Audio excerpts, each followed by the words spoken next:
Salut à tous! Nous revoici ensemble pour une nouvelle review et pas des moindres.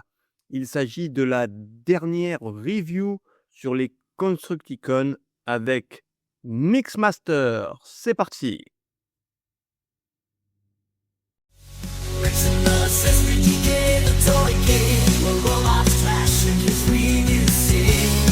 Transformations in every scene. Toys come alive on the screen. Reximus, SVGK, the Toy King. Robots flash and the green you see. Et nous arrivons près de la ligne d'arrivée avec ce Mixmaster que j'ai pu me procurer chez la boutique Toypad. Je vous mettrai tous les liens de la boutique dans la description de la vidéo comme d'habitude. Et oui, c'est la dernière ligne droite avant de vous faire la review sur l'assemblage des 6 Constructicon avec ce Mixmaster pour former Devastator. Et nous allons, comme d'habitude, faire le petit tour de boîte rapide. Hop, avec ici, nous avons donc le visuel de notre Mixmaster dans son mode bot et son mode véhicule.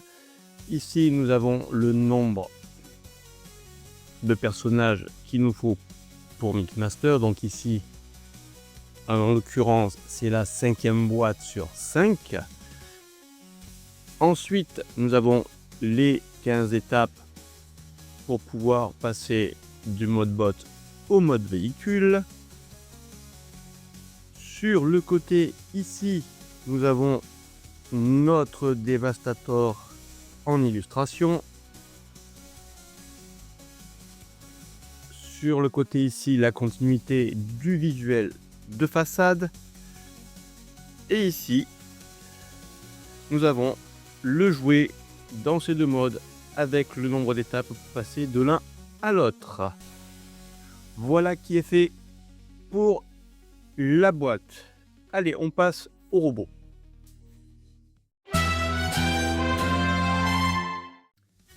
Et voici donc notre Mixmaster dans ses belles couleurs violet et vert. Franchement, très fidèle au modèle d'animation. Voilà, que ce soit dans les couleurs, la forme, les moulures. C'est vraiment une jolie petite pépite. Un peu massive, mais quand même proportionnée par rapport à tout l'ensemble. Nous allons voir de plus près les petits détails. Hop là.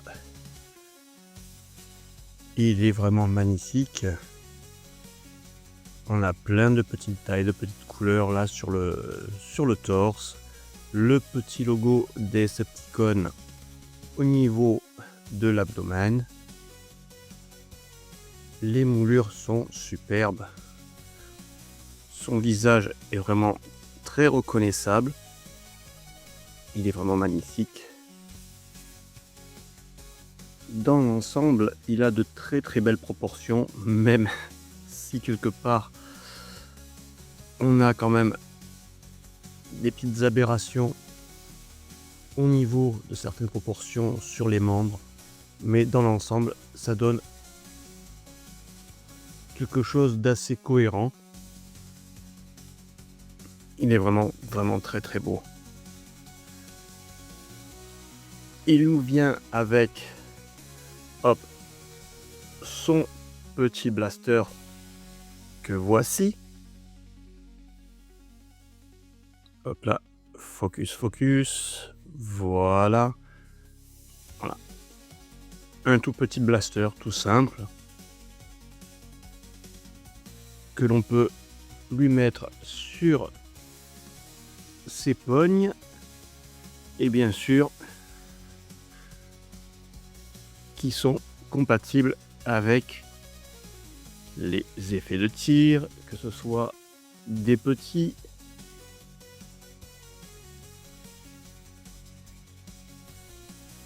ou encore des plus gros. Au niveau du stockage des armes, on peut éventuellement la lui mettre à l'arrière ici, sur le bas des jambes, quoique pas très pratique, hein. Mais techniquement il n'a vraiment pas beaucoup d'endroits où les stocker, ou les poser ici peut-être sur les bras. Mais bon, en général, ces petits bots, on leur laisse toujours leur blaster dans les poignées.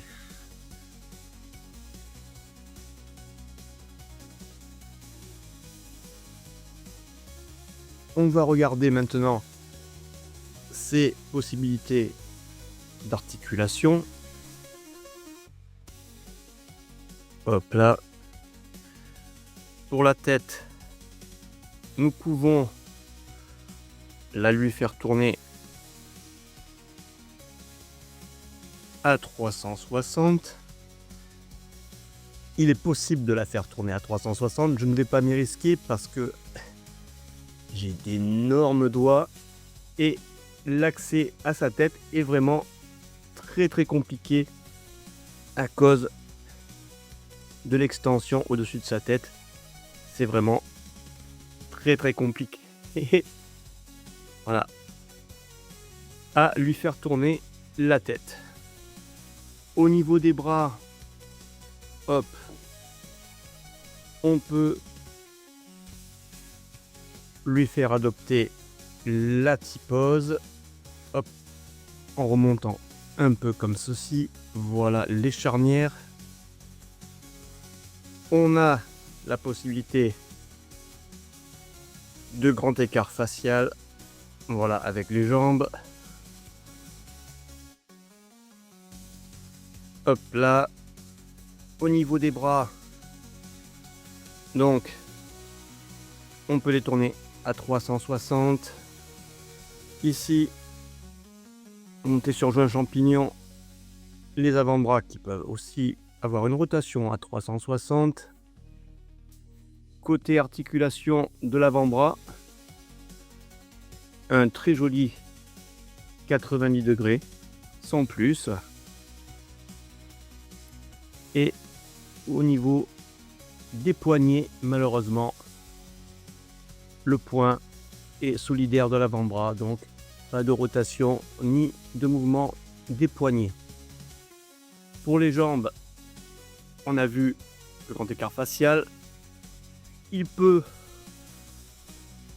aller faire un grand écart latéral. Au niveau des articulations des cuisses, monter sur joint champignon, un 360 est possible. Faites attention de ne pas y aller trop brusquement, sinon voilà ce qui arrive. Voilà. C'est le problème avec les joints champignons lorsque ici ça reste ouvert. Voilà. Mais c'est tout à fait possible.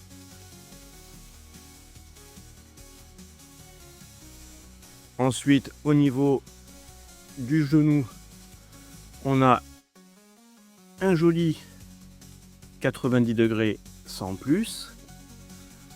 Et bien sûr, sur l'inclinaison des pieds, on a un beau 90 degrés aussi. Mais malheureusement, comme tous ces coéquipiers, tous ces comparses, nous n'avons aucune possibilité de rotation au niveau de la taille, de par le fait que les mécanismes pour pouvoir former Devastator impliquent quand même quelque chose d'assez rigide.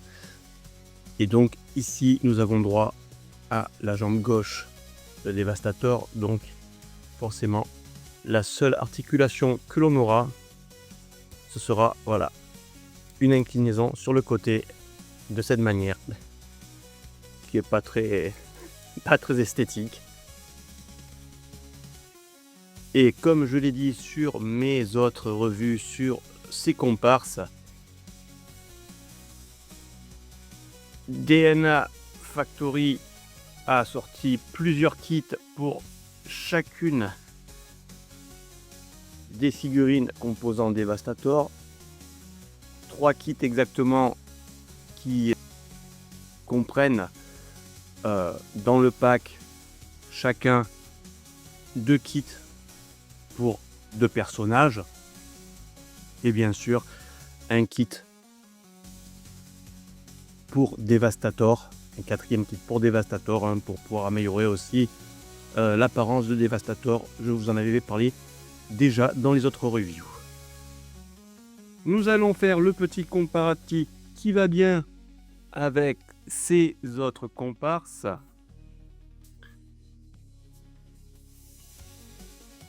Hop là. On a donc Scavenger.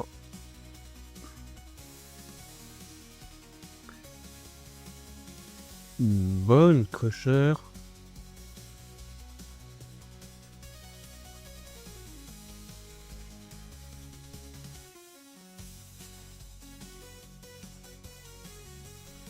Scrapper.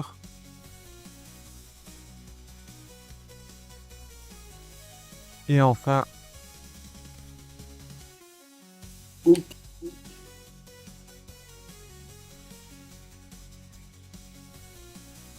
Et Longall. Toute la petite équipe réunie.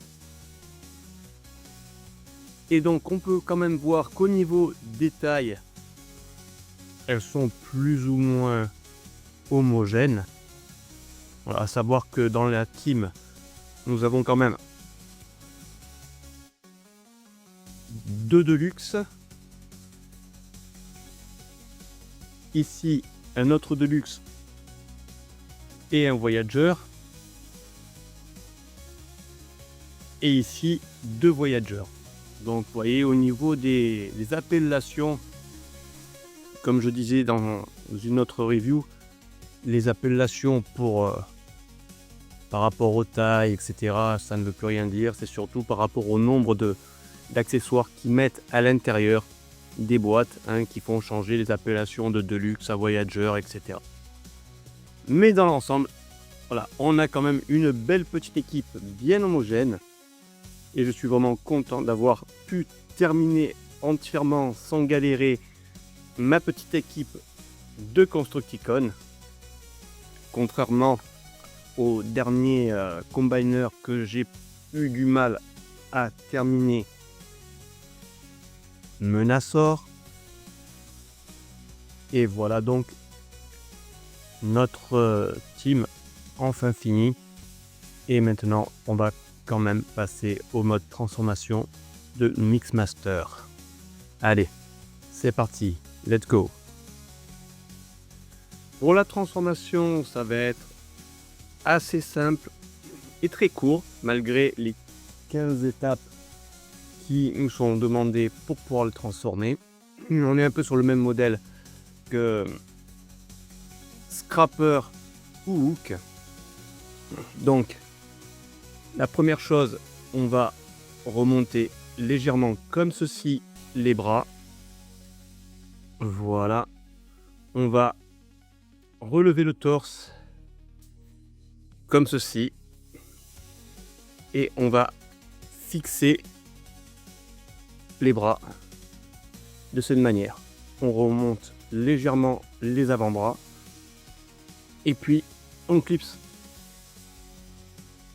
le torse sur le haut vers la tête. Puis on va s'occuper des jambes.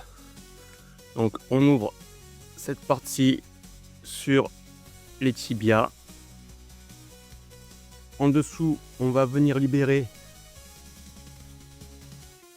cette pièce. Voilà. Pareillement ici. Et on va faire remonter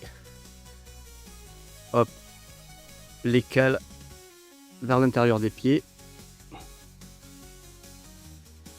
Et ensuite, on va assembler le tout comme cela. Ensuite, pour les jambes, on va plier les genoux, voilà, tout doucement, en faisant bien attention de bien plier les éléments à 90 degrés, comme cela. On vient remonter comme ceci et on fait passer la cabine de cette manière. Voilà, et maintenant on peut remonter les bras et venir clipser les bras sur ce petit pin comme cela, comme ceci, et fixer le bas des pieds ici. Et voilà. Et n'oublions pas d'ouvrir la benne et de libérer cette pièce et de refermer la benne. Et voilà notre Mixmaster entièrement transformé en camion benne.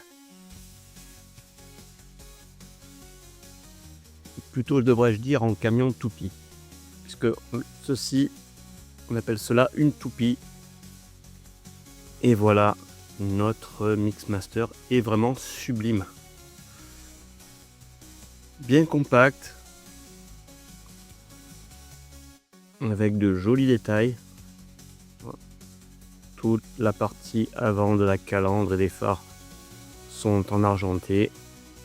Les vitres violettes. Les détails au niveau des moulures sont vraiment superbes, hein, ici. Voilà, la petite échelle pour accéder à la cabine, les portières. C'est vraiment une très belle pièce.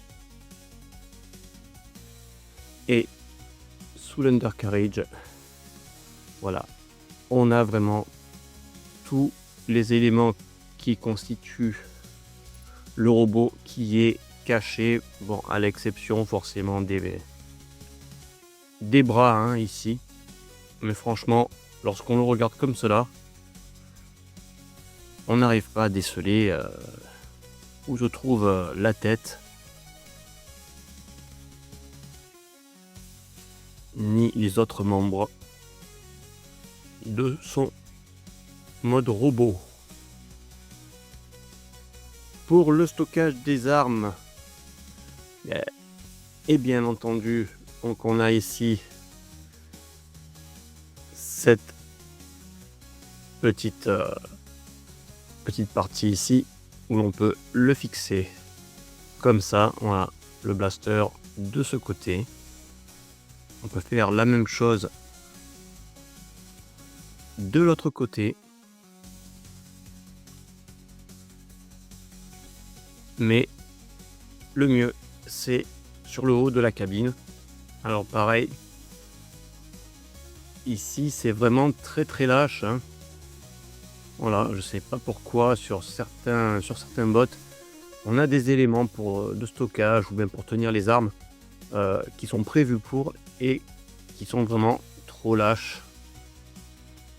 Mais bon, c'est pas dérangeant. Au global, c'est vraiment une très belle figurine, un très beau véhicule. On va peut-être faire maintenant le comparatif de Mixmaster avec ses compères en mode véhicule. Et voici donc Long Haul avec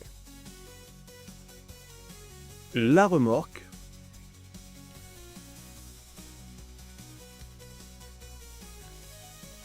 Bone Crusher,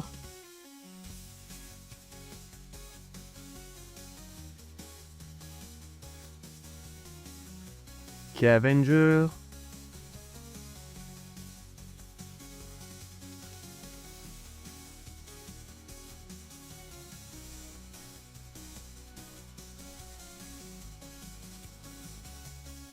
Scrapper,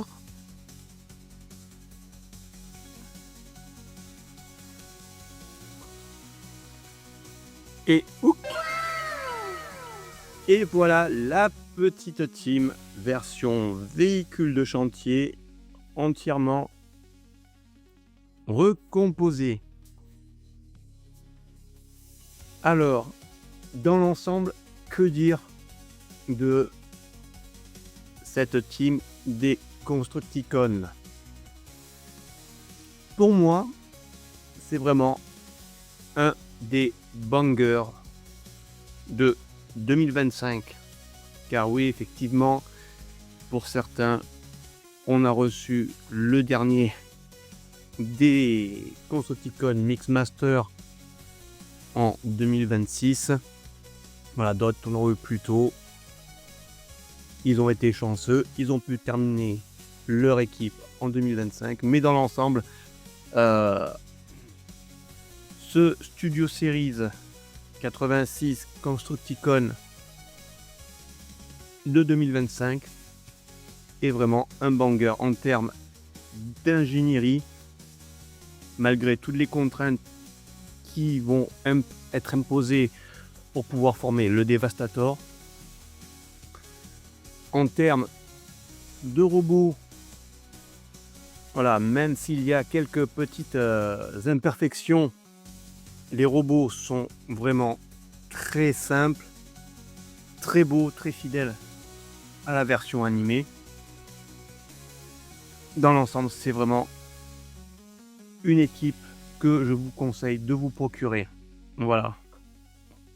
Si l'on part sur tout ce qui est combiner, le premier combiner qui a été sorti, c'est-à-dire l'équipe des Stunticon, voilà, on part sur un squelette formé par la remorque de Motormaster, puis ensuite viennent se greffer dessus les véhicules.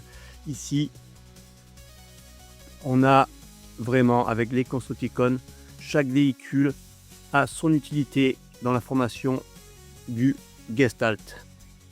Voilà. Il n'y a pas, mis à part les jambes, il n'y a pas de pièces qui ne servent vraiment à rien. Voilà, même au niveau de la partie qui va former le bassin et les jambes, ici, vous voyez, elle est formée de la remorque. Voilà. Et il n'y a aucune pièce, une fois le robot formé, qui va être mis de côté ou quoi que ce soit. Tout sert dans l'équipe ici pour former le Devastator.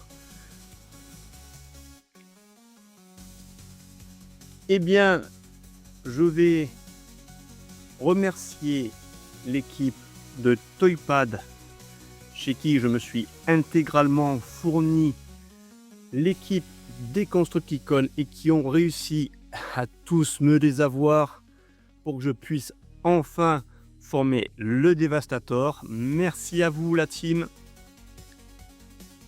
Et quant à nous, on va se retrouver pour la 7e et dernière vidéo qui va contenir l'assemblage de Devastator. Et pour cela, je vous invite à vous abonner, lâcher le petit pouce sur cette vidéo, mettre la cloche des notifications pour vous avertir de la vidéo sur Devastator. Lâchez votre plus beau commentaire et dites-moi si vous avez réussi à vous procurer toute l'équipe des Constructicon ou s'il vous manque encore un des personnages de l'équipe. Là, dites-moi vous dans les commentaires ce que vous avez pensé du robot, des défauts, des petites choses qui ne vous plaisent pas dedans. Et je vous donne rendez-vous la prochaine fois pour la review du Devastator. Sur ce, je vous dis à tous, passez une bonne journée, passez une bonne soirée, une bonne semaine, un bon week-end et à la prochaine. Ciao!